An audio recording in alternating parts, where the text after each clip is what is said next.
Foxy is lying lazily by the table. I place a small ball on the table. She sees it, slowly stands up, reaches out a paw, and gives it a gentle push. The ball falls. She glances down at it, then casually lies back down, glancing at me as if nothing happened. I pick it up and put it back on the table. She pushes it again, 3 times in a row. At this moment, one thought definitely crosses your mind. Is she doing this just to annoy me? Expert insight number 1. She's testing the world, not provoking you. John Bradshaw, an animal behaviorist who has studied cats for over 30 years, introduces a key concept in his book Cat Sense. Cats rely heavily on causal learning. Simply put, perform an action, the world gives a response. She pushes. The object moves. It falls. It makes a sound. For a cat, this is incredibly clear and immediate feedback. Think about it. Most things at home are static. No prey. No change. Then suddenly, with one gentle push, the world comes alive. This isn't mischief. This is her running an experiment. She's asking, what are the rules of this world? Expert insight number 2. This behavior closely resembles hunting. Cat behavior consultant Mikel Delgado often points out something important. Those little actions that frustrate us are, at their core, her testing instinctive prey responses. In the wild, what happens when small animals get caught? They move. They fall. They struggle. And that a gentle push emotion cats make on the table? It closely resembles how they test potential prey. Are you alive? If the object moves, her brain lights up. That's not destruction. That's instinct. A sense of control. Bradshaw also mentions that a cat's sense of security comes from a predictability. When she pushes something, she knows exactly what will happen next. That feeling of I made the world move actually increases her sense of agency. Indoor life can be pretty monotonous. But with one gentle push, the entire space changes. That's a small exercise of control. You are part of the reward. This is something many people overlook. Delgado has explained, for some cats, human attention itself is a reward. When something falls, you get startled.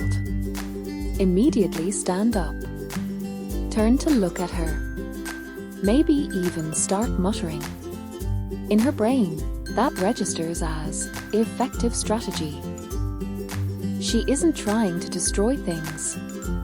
She simply discovered, when I do this, you pay attention to me. Is the cat seeking revenge? Many people will say, I just scolded her, and the next second she pushed my cup off the table. But looking at animal behavior research, there's no clear evidence that the kind of carefully planned revenge a human's experience exists in cats. Bradshaw points out, cat behavior is mostly driven by immediate stimuli, not long-term planning. Our brains love telling stories. It's easy to connect, I scolded her, she pushed my cup, and interpret it as if she's getting back at me. But science often reminds us, the simplest explanation is usually the closest to the truth. Revenge might just be something we're projecting. Further understanding, we're all learning decentering. This isn't just about cats. It's the same in human relationships. When a coworker's tone turns cold, we feel targeted. When a partner goes silent, we feel punished. But often, they're simply processing their own emotions. Not everything is about us. Living with a different species is actually teaching us one thing: decentering.